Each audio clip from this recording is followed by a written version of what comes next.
had the civil rights movement that was started by students, comrades, during the War of America and Cambodia. When we go to South Korea, we had the Gwangju uprising caused by comrades, students.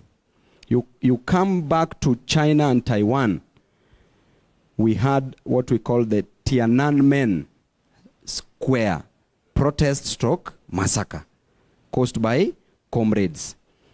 Come back to Africa, we have the Arab Springs caused by students because of lack of economic opportunities, corruption, and unemployment of the youth who are the majority across the globe. Come back to Kenya. When Baba was fighting for multi-party democracy, students were at the forefront. But fast forward, what are we seeing nowadays? Comrades are not working. Comrades are sleeping because their leaders are not doing anything. We want to work on the Duale bill. And Baba, the status of that bill, so far, we've already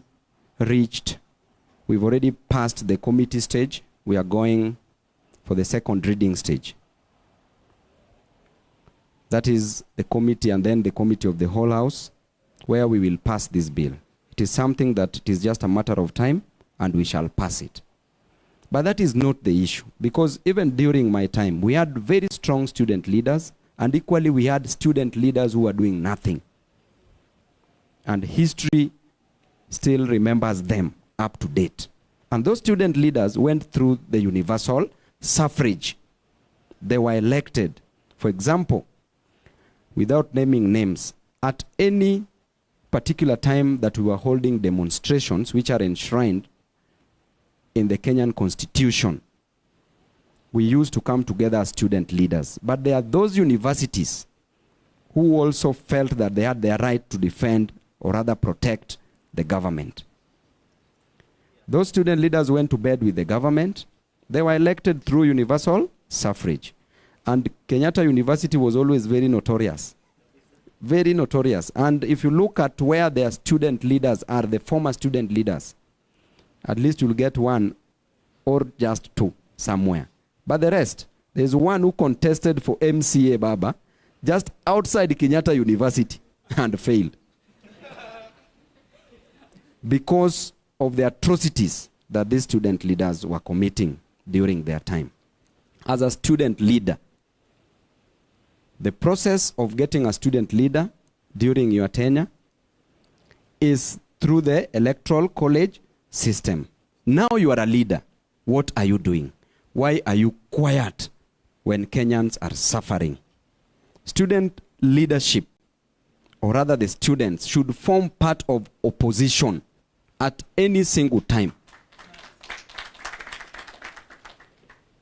During Mandamano, when we were holding Mandamano, because of the high cost of living, you are nowhere to be seen. Just save for a few student leaders who were there. But the majority were nowhere to be seen. Why? Because you chose to be with the oppressors.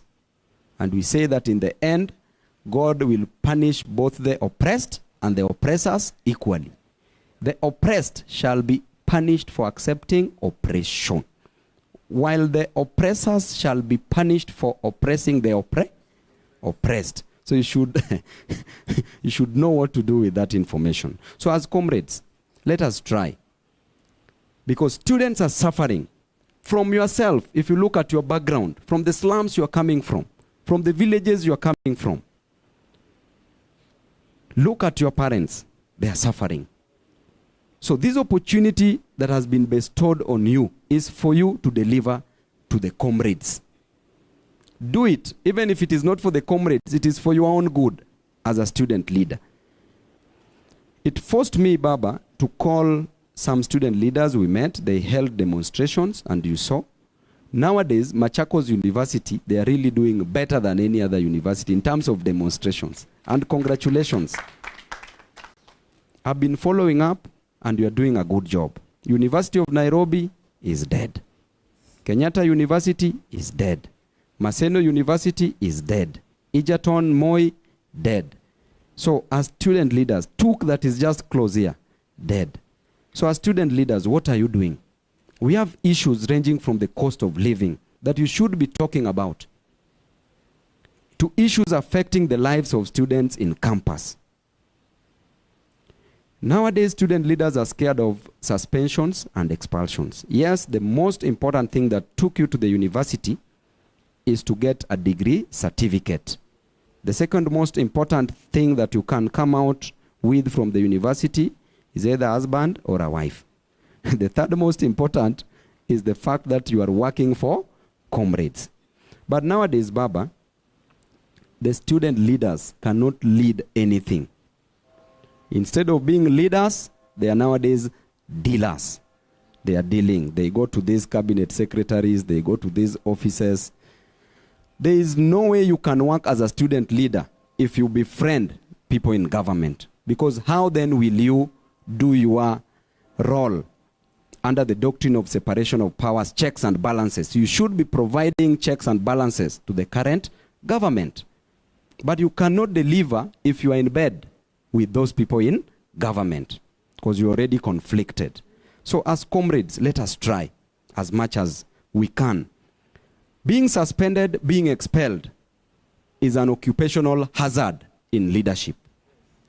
Once you are a politician, once you are a leader, there are certain things that may or will happen to you. Number one, you can be arrested anytime and taken to prison or seek an asylum. Number two, you can die. Oh, comrade, the senior comrade is here. Comrade James Orengo. Karibu, Governor. Karibu. Keti. Asante sana. That's a senior comrade from the University of Nairobi. So, number one, you can be taken to prison anytime as a comrade, as a leader, even in the national platform. Or you can seek an asylum. Unaweza wacha nchi yako anytime utoroke. Number two, you can die anytime. But there's a Latin word that says memento mori, that eventually either way we will die. So even if you die now or die tomorrow or die in 100 years time, you will still die. True or false? So you should not fear death. Naona another senior comrade hapo, Gabriel Oguda. Sawa kabisa. Number three, you can enjoy also. But most importantly is service delivery to your constituents. So the issue of arbitrary suspensions and expulsions we can handle in two fronts. Number one, by going to court, the litigation process, because education is entrenched in the Constitution as a fundamental human right. Number two, we can talk to the vice chancellors, and I've been doing that a lot. And I want to thank Professor Kiama from the University of Nairobi, the vice chancellor, the current vice chancellor. Baba, around 202 students were suspended stroke expelled from the University of Nairobi by the time I was leaving. When I became a member of parliament, they were all brought back. As we speak, from the University of Nairobi, all those students who were suspended and expelled, even from 10, 12 years ago, were brought back to campus. So that is a person who at least is doing something. So through Baba and even myself, will be ensuring that we talk to these vice chancellors so that you are given an opportunity to clear your education. So you should not fear being expelled or suspended. As Babu, we know, the first time I received my suspension was in my first semester when I was vying for Secretary General in an organization called ONUS in Chiromo campus. I was suspended, and may his soul rest in peace, Professor George Albert Magoa Omori. He said that I should be, actually he was recommending that I ought to have been expelled. But when I went to talked to my principal, Professor Irungu. She gave me another chance. And Professor Magoa accepted that chance. So he gave me another opportunity. That's why when we were vetting Professor Magoa, I was the first person to support him. Because at least he gave me a chance. So as a student leader, you should not fear. And in fact, if you are sitting here and you've never been expelled or suspended, then you are not a student leader. You need to look for one at least. Because it will form part of your history. The most important thing when you are holding demonstrations, do not destroy university property.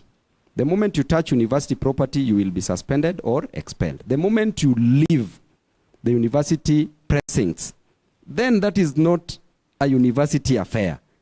It now becomes a police affair. With police affair, we have Comrade James Orengo here. He will appear in court for you, so there is no problem. So that is concerning suspensions and expulsions. I've addressed the universal suffrage. Now, on your part, you will have to promise us, comrades, that your voice must be heard. You must come out and talk about these issues. There's a problem as we speak. I was talking to Baba the other day. Baba was advising me on how the price of fuel in Tanzania is lower than the price of fuel in Kenya. But Kenya is giving an excuse every other time that because of the war between Russia and Ukraine, which when we were campaigning, Ruto himself was saying that that is not the cause of the cost of fuel. If you look at Russia, the economy of Russia is growing as there is recession in the United Kingdom. And Russia is selling its oil products cheaply to the members of BRICS. If you look at the war between Israel and Hamas that they are quoting again, yet in Tanzania, the price of fuel is going down. So this war is only affecting Kenya and not Tanzania. But you see, again, we got somebody who is not intelligent. That is Ruto. Lacks wisdom, lacks intelligence, lacks everything. Why? Because simple economics states that if you increase taxes, you will literally create low demand. With low demand, there will be low supply of any good and service. So how then do you want to collect revenue? That's why now they are so desperate, including collecting taxes in everything.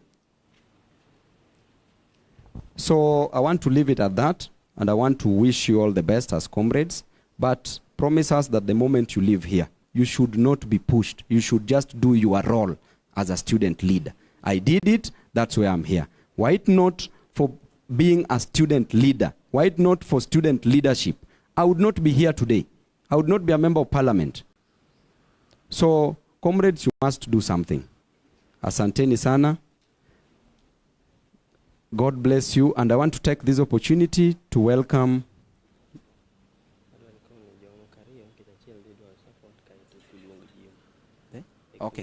Okay. Makajos wants to give an opportunity to one or two, and then we call comrade. Just shortly. Thank you, Comrade Chairman. I just want to recognize Brian Kutoa played a critical role at the Technical University of Kenya when he was a student leader. Kutoa's mama, because of comradeship, is still here today. We have our friend Beast from the Technical University of Mombasa, stand up. He's currently vying again, and he needs our support because of comradeship. So we will have to support you because you belong to this side of the government. This is also another government. One thing that Babu didn't tell you, that we used to talk to national issues when I was the Secretary General of KUSA and he was the chairman. When Baba said Waiguru must go, we were the two people together with Comrade Barede to call a press in front of the university, in the highway, and even vehicles could not pass. Comrades power. Thank you so much. In fact, on Makajos, this was a very strong student leader at Maseno University. And during our time, we never even used to meet. We just communicated on phone. We were meeting online. Then we say tomorrow, it is either the comrades' way or the highway. And we always chose the highway. And we made it happen. So Makajos, asante sana for the great leadership that you provided to comrades across the country. Marende is also one of the student leaders, the longest serving student leaders. There's a way, comrade, this man is a special in a way, Baba. At the University of Nairobi, he used to contest, and he also won 4 times, unopposed. You know, contesting unopposed is the most difficult, to convince your opponent not to contest. So he also won elections 4 times at the University of Nairobi. We served with him in Sonu. Na tambua tabi pia hapo for leadership. Now I'm taking this opportunity to welcome the senior comrade, Comrade James Orengo, who was a leader at the University of Nairobi and the current governor, Siaya County. Comrade, karibu.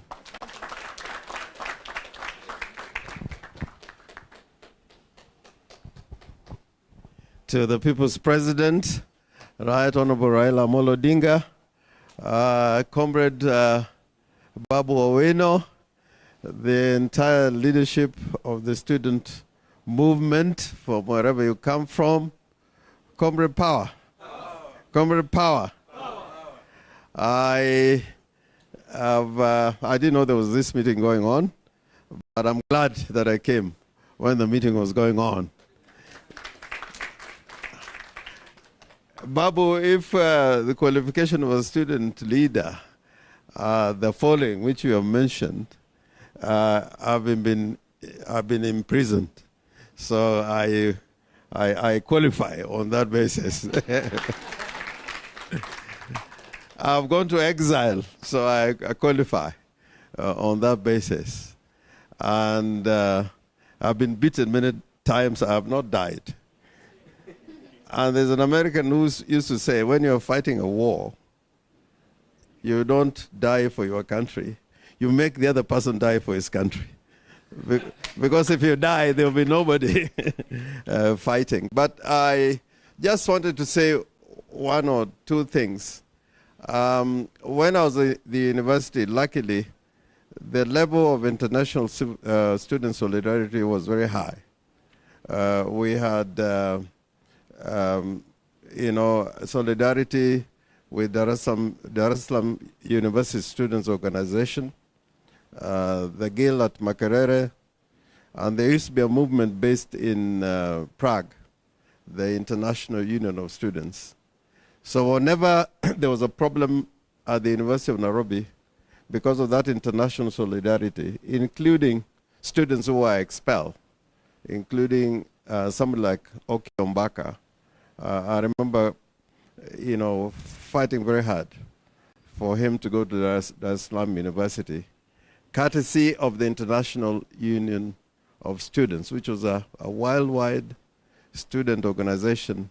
At the time when I was a student leader, the Secretary General was a Sudanese and also a member of the Sudanese Communist Party at the time. But my point is this. I think the country is at a crossroad. If ever there was a time to make change happen, it is now. It is now. Baba, I was at the Council of Governors meeting in Narok. And the view that is emerging that everywhere people are very angry with what is happening in the country, particularly the cost of living.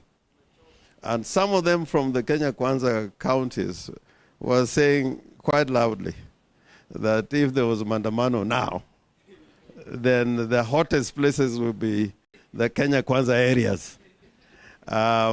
So if there was a time to make a difference or to make change happen, it is now. And the old tools of organization and mobilization, when Baba and I were in the student movement and there was a lecturer at the University of Nairobi, are very different because you had to physically organize rallies.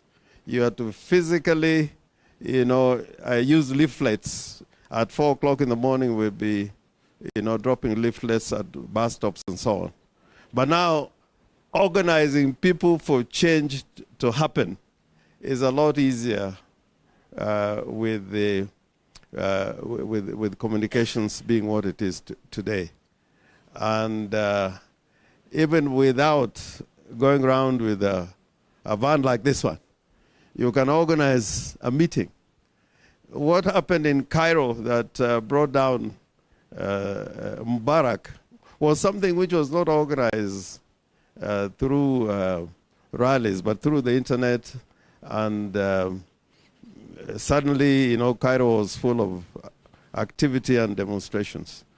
So I want to urge you, looking at the past, the stopping the war in Vietnam, in America, was students. Bringing changes in Europe, there was a time when in Europe, the student movement was very strong, and a lot of changes happened. Even here in this country, at least at the time we are at the university, I think a lot of changes came when we were fighting out there in the streets.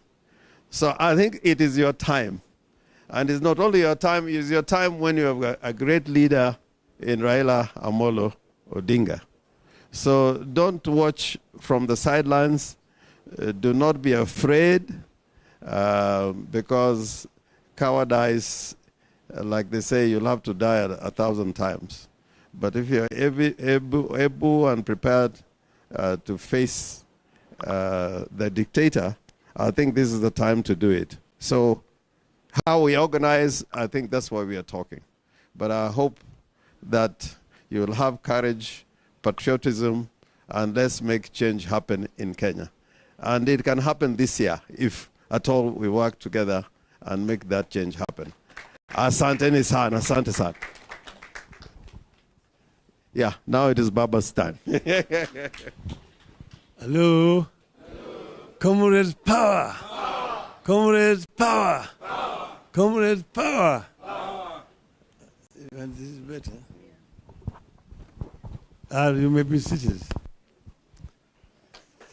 Thank you so much, and I feel very delighted to have an opportunity to meet with you this morning. I was somehow ambushed, but I said, yes, I'm ready to meet them and see their faces. So I've heard so many things that you guys have talked about.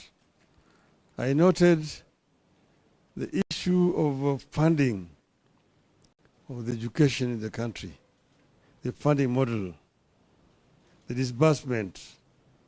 You talked of the cost of living. You talked of mental health in the university, which is now acute. You talked about police brutality, academic freedom.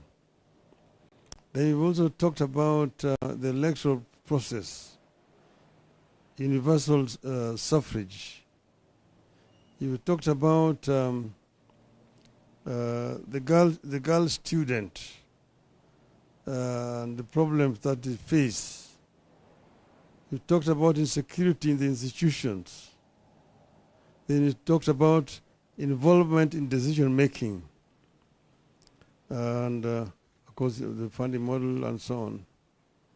And then generally the fear that you talked about. You see, it is Shakespeare who said in Julius Caesar that I don't know why you should fear death, that death is a natural evil that will come when it will come, that cowards die so many times before their death, but the brave don't taste of death but once.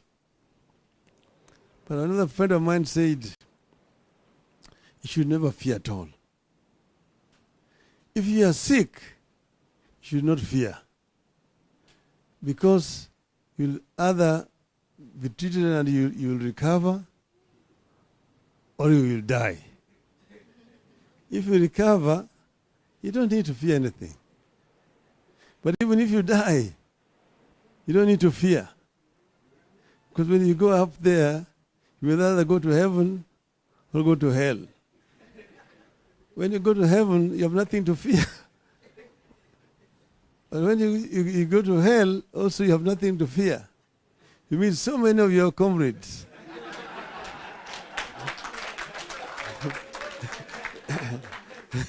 You'll spend a lot of time just greeting them, saying, how are you doing? before your time comes to go to fire. So don't fear. You don't need to fear anything. Okay? So, Jim has told you, where we are coming from. I myself was a student leader in Europe. We used to have what was called Federation of Kenyan Students in Europe. And I was the secretary general who organized all Kenyan students from Ireland all the way to the Urals. That means Soviet Union in those days. And we used to meet and organize ourselves and actually make contributions that assisted the people who are struggling back here at home. We were members of the International Students Union, which James has just referred to, which is based in Prague. At that time, the leader was from Angola, a member of what they call MPLA, which is now the ruling party in Angola at that time. And this students' movement actually assisted the liberation movement back at home. In those days, Zimbabwe was still called Rhodesia,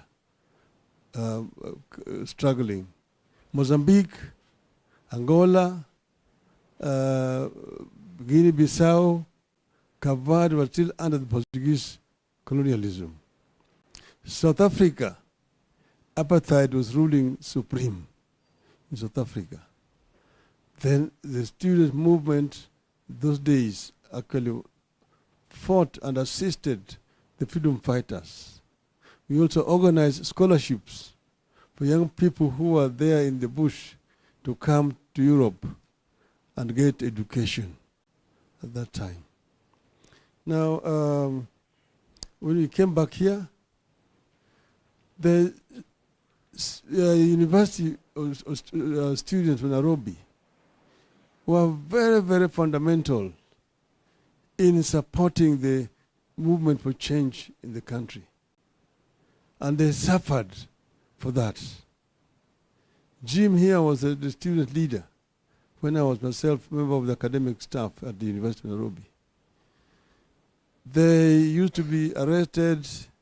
You see that the central police station is just next door there.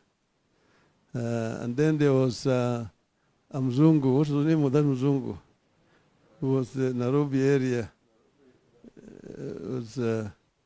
But then there was another one called Patrick Shaw, who was very notorious.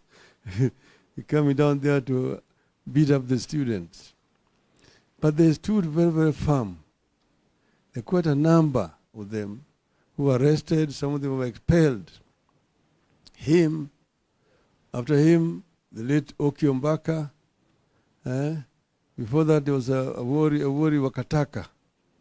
And then there were several other student leaders who were actually arrested or expelled from the university at that time.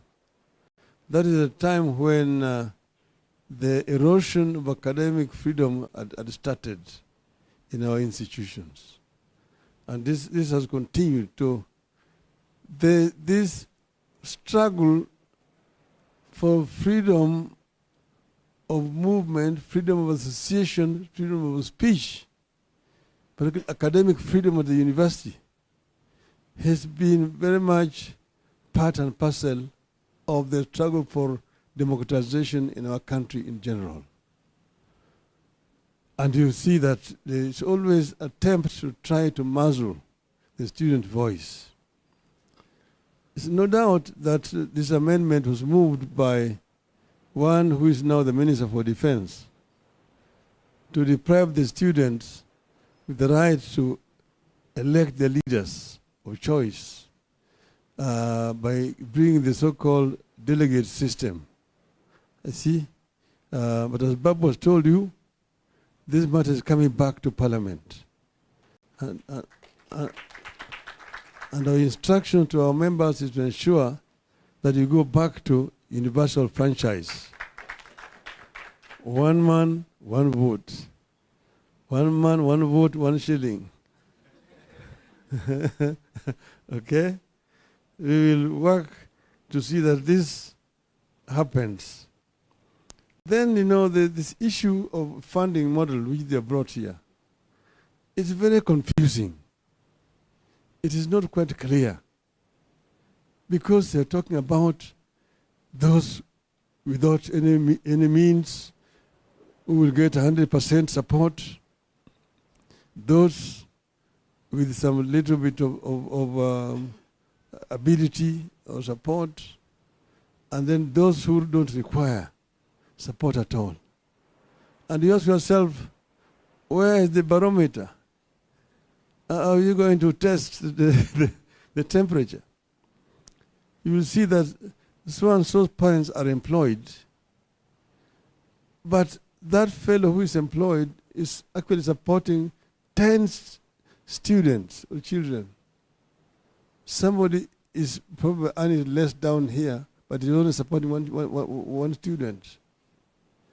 This student went to a national school. Then it's assumed that the student has got means. How do you know? Going to a national school is just because of the marks that you received at the examination. And maybe your uncle can offer to sponsor you.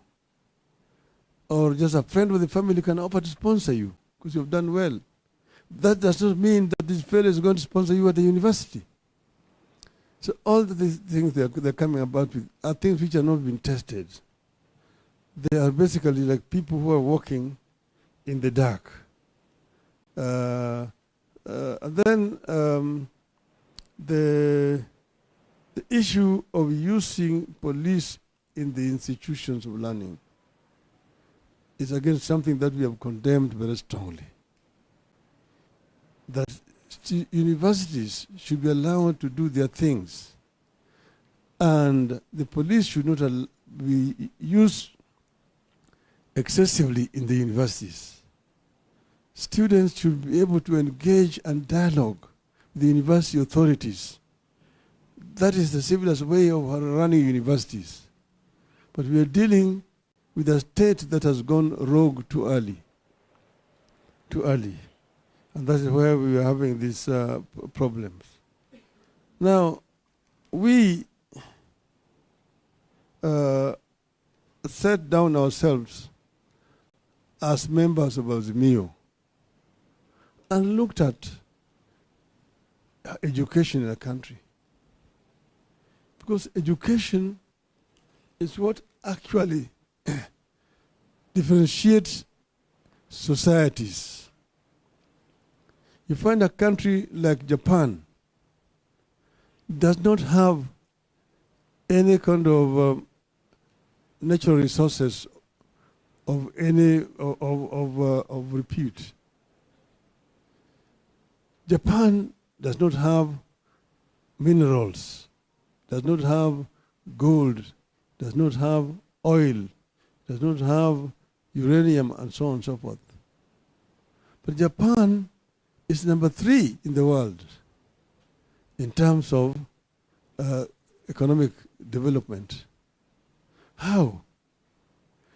Basically because of the quality of education of the Japanese people. That is what has put Japan where it is. They use their brains to create wealth.